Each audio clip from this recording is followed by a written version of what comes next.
is how we're going to spread the message. The media will hopefully cover this in an honest way, but probably not, so it's our job to get out there and do that ourselves. Our next speaker is our final official speaker of the day, and last but certainly not least, we're very proud to have Kim Pate, the Executive Director of the Canadian Association of Elizabeth Fry Societies, to join us.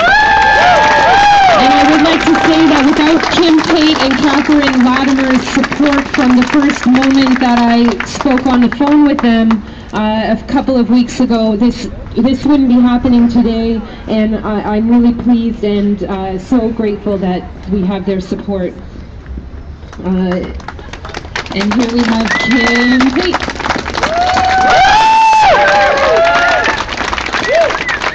Thank you very much. Thank you, Laura, for the incredible work you've done organizing, and all of your colleagues.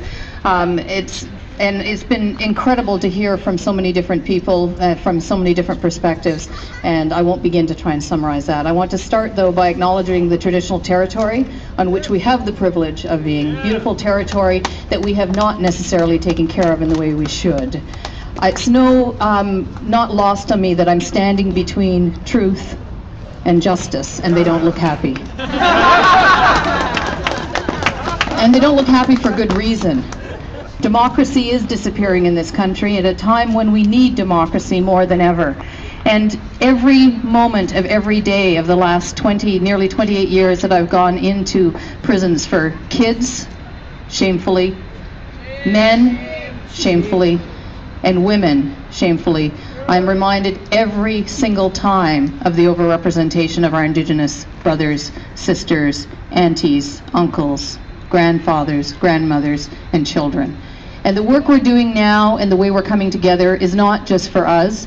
This bill, what's happening in this country, impacts every single one of us.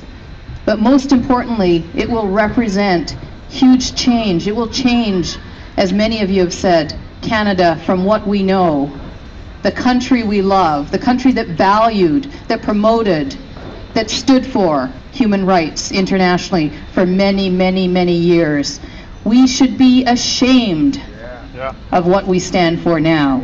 When we have Texas, when we have California that have gone down this path and are turning back and saying, don't do what we're doing, trying to teach us something and we're not listening, there's a huge, huge problem.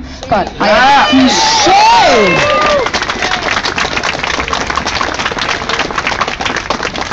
and I know for every one of you here, there are many hundreds of thousands who are sharing these ideas. People are being told to be afraid to even speak out now. That's shameful.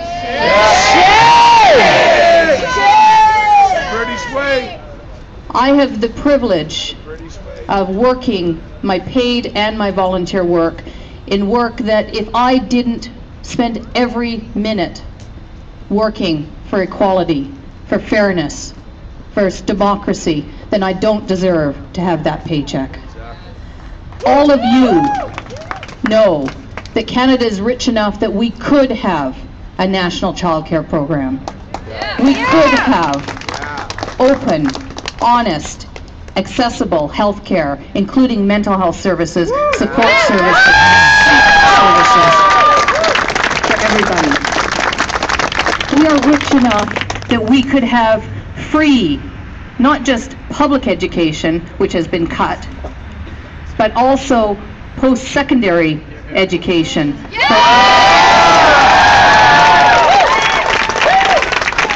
It's no accident that countries that have the highest literacy rates, the lowest poverty rates, also are the most peaceful countries. Many of those are disappearing as well, and they're looking at, others are looking at Canada and the leadership, or lack thereof, and following in ways that we don't want them to follow.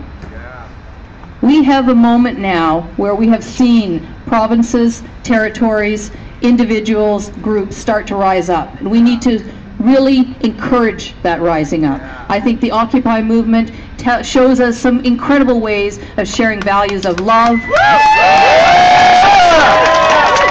caring, kindness, equality, and unity and peace. solidarity, all of the things that we should learn from, that we should regain, that we should reunite and demand for this country, because we all deserve it, and our generations to come deserve it.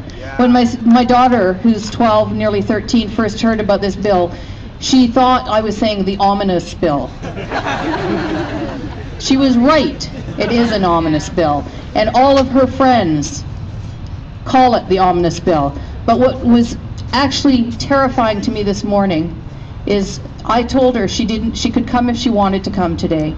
She was terrified that everybody might get arrested. Shame. She asked me. She asked me to make sure nobody got arrested. I did not achieve that today, and I'll have to tell her that when I go home. Shame. Why are people arrested for being in public space? Why are people not permitted to live peacefully in a caring way? In the Occupy camp, it is one of the first places, not just here in Toronto and when I visited New York, where people who are homeless were being taken care of.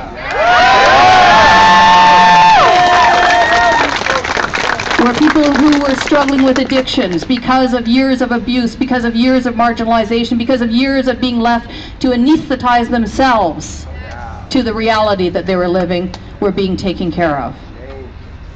Where people who were struggling with mental health issues were being taken care of.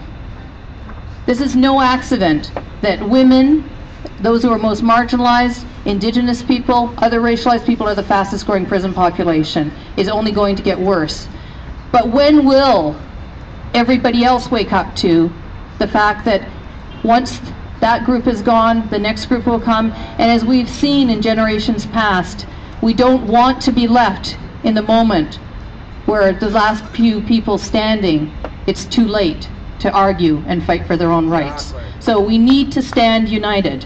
And I want to hear us all. I love the open mic and the concept of the human microphone, and so I want us to do that now. Jails are not the shelters battered women need.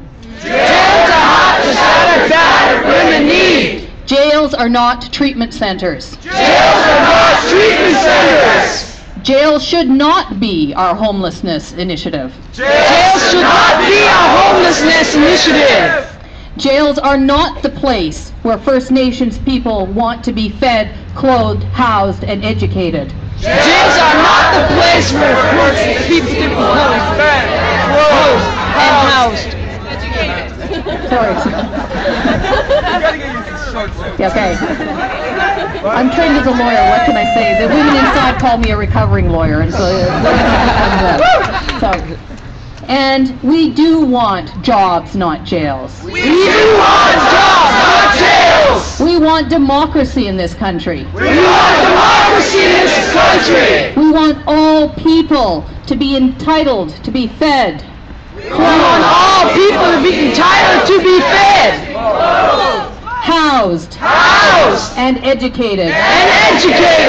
We want all people to know that they are part of Canada and they belong in Canada and they deserve to have all of their needs met and they deserve to be the best they can be.